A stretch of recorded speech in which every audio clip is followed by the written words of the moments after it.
ดูครับห่วงดูห่วงยังไงโดนก็สุดต้นเลยครับ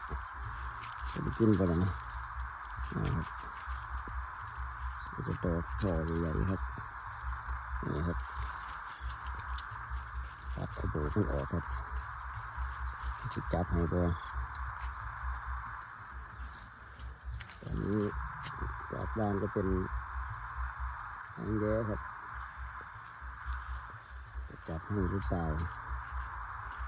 อยากจะลองดูบ้างครับมาดูต้นนี้ครับหางแย้เกือบทั้งต้นแล้วแต่งดอกออกบ้างแล้วนะครับนี่ครับอันนี้เริ่มเป็นเกล็ดแล้วแต่ไม่รู้ว่าจะจับไหมนะครับนะครับเริ่มออกเกล็ดเรามาลุ้นอีกว่าจะจับไหมครับทำยากครับเรียนยังเด็กด้วย